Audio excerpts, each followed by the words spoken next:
What is going on, guys? Welcome back to the channel. Thank you guys so much for clicking on the video. Today we're going to be doing something a little bit different than we typically do.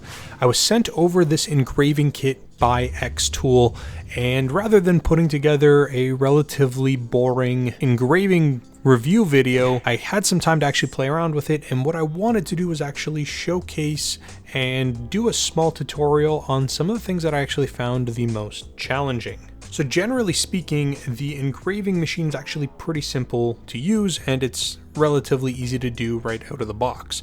However, there were some materials that I ran into some problems engraving, and I wanted to focus on one in particular. The machine actually comes with a wide variety of different sample equipment and sample materials, and some of the easier ones to engrave are going to be a wooden coaster, something like this. You can see I did a little Mario design on it.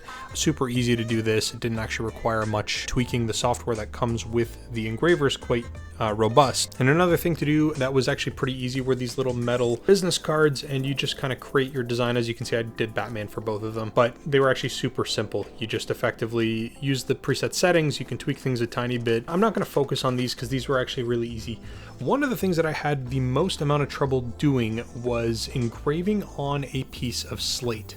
So these are actually stone or slate coasters. You can see I did kind of the Pokemon Game Boy cover art for Pokemon Blue here. I did a few of them. I ruined a ton of these trying to get the settings so that way it would engrave properly, and that's why I wanted to focus on this. So in this video, we're actually just going to focus on a step-by-step on how to engrave on slate coasters, because I didn't find very many videos showing what to do or how to do it, specifically with the xTool, and how to get it to come out so it looks as good as it does in this sample right over here. So I'm going to show you guys everything from the editing I had to do to the actual image to the software that xTool provides in order to get things set up on the engraver, and then right on through the actual engraving process as well. So first thing that we're going to do is hop over to our PC. So now that we're on our PC, we have to choose the image. Now I've already pre-downloaded an image. I went ahead and grabbed the Pokemon Yellow Pikachu cover art for Game Boy. So this one's a little bit more modern. It's not the original one, but I picked this one because it's got sharper lines and it looks really good. And as far as getting it onto the stone, I want to have as clear and crisp of an image as possible in order for all the details to show up as nicely as they can. We can take this image and we can try to engrave it, but we're going to run into some problems. So what we actually need to do is we need to convert this to a black and white color, and then we also want to invert it as well. Now I'm going to be using Photoshop, but any sort of photo imaging editor can be used in place. So I've gone ahead and pulled it right on up in Photoshop. So if we go into our adjustments, we're just going to go ahead and find our black and white option, which should be right over here. We're going to select black and white from adjustments, and it'll automatically convert it into a black and white grayscale. Next, we need to invert it, and the reason we want to invert it is so that way the accent colors are going to be the things that actually show up nicely on the stone.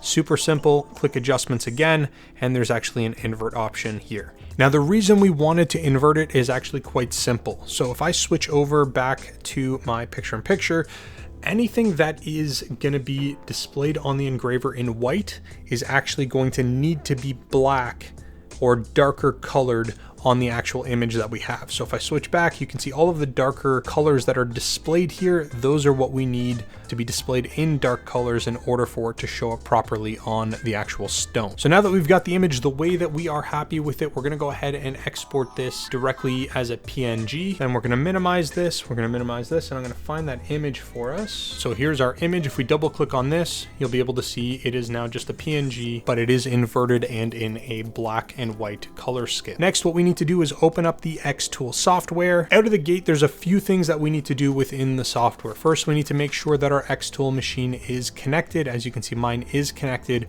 and it is connected actually over Wi-Fi, which is a nice feature that the machine has. Next, we need to choose the material in which we're going to be engraving on.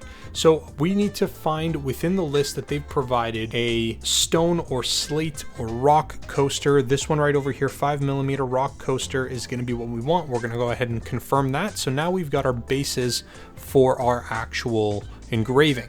Now what that's going to do is once we upload an image, it's going to give us some default settings that we can use, but we are going to tweak those settings to get the best result. I'm going to go ahead and grab my newly created image, and I'm just going to drop it directly into the xTool software, and we're going to scale it to fit on the canvas. So now this is going to be taking up a significant amount of space on the canvas, and we don't actually need it this large because our coaster isn't this big. So we can go ahead and grab the corner and scale it down a little bit to start. Next, what we want to do is go ahead and open up our xTool engraver.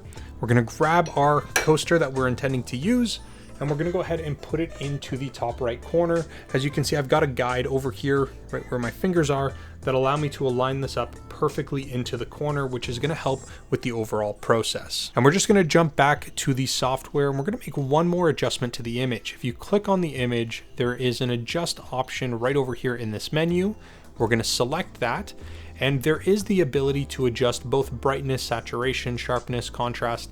We want to focus in on the contrast, and we want to take the contrast up as much as possible without damaging the image. So you can see it actually made quite a bit of change there, and it took the blacks and made them even darker, and it made the whites stand out even more, which is just going to help us with the engraving process to make sure that we've got a good separation between our darks and our lights. Now what we need to do is make sure that this is going to be engraved center on our stones. So in order to do this, we're just going to use the framing feature. You can kind of see it in the bottom corner here. I'm going to click framing, and what that's going to do, if you take a look at the stone itself, is it's going to start creating the frame in which that image is going to sit. So all that we've got to do now is actually just manually adjust the image here. Okay, so I've adjusted my screen so you now can see a little bit of both. All we have to do is grab this image, and as we adjust it with our keyboard down, it's going to actually change the position. You can see that the blue light is actually being adjusted and moved, and that's going to give us our guide as to where we actually want to keep our image in order for it to display properly. So I'm just going to go ahead and make those adjustments and scale it to the correct size. Okay, so as you guys can see now, I've got it completely centered on the space in which I want it engraved. You can see that blue light is kind of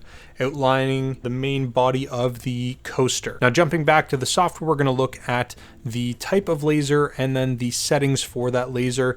We've got two laser types. We've got an IR and a blue light laser that's built into the xTool F1 engraving machine.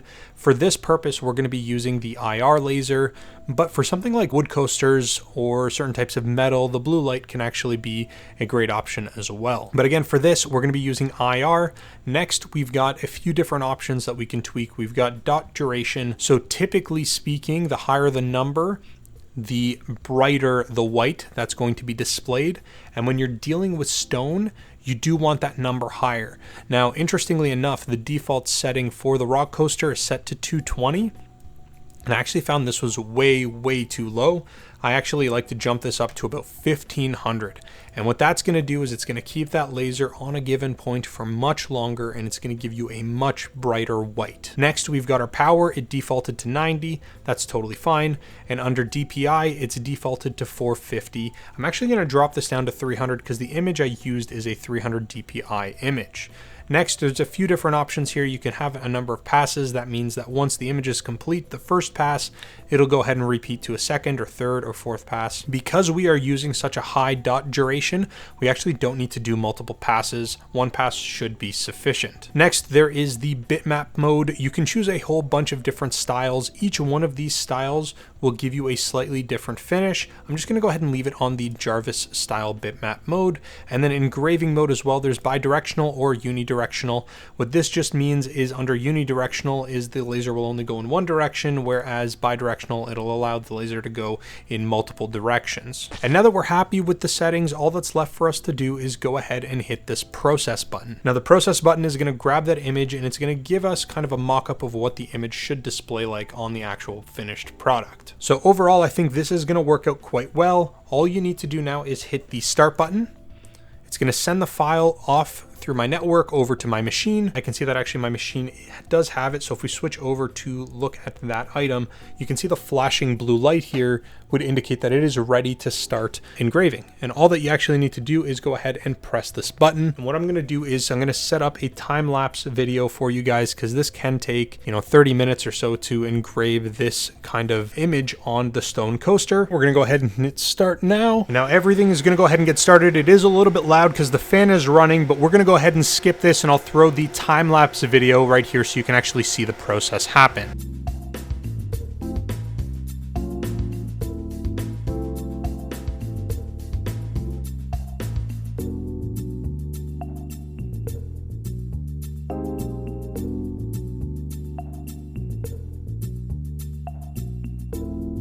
Alright, so now our engraving is complete. You can see that on the top right hand corner of the screen. That took us 16 minutes and 53 seconds. So the engraving actually turned out quite nice. So as you can see, the important thing on this process is to make sure that your contrast is set high enough so that way you've got a ton of white, which will just not be engraved, and a ton of really dark black.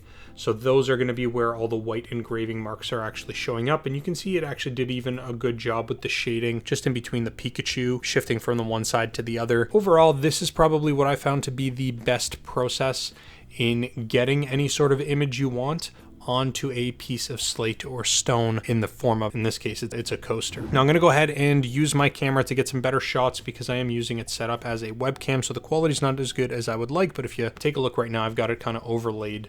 And I've gone ahead and I've made the 4 different Pokemon games so you can see the different art styles.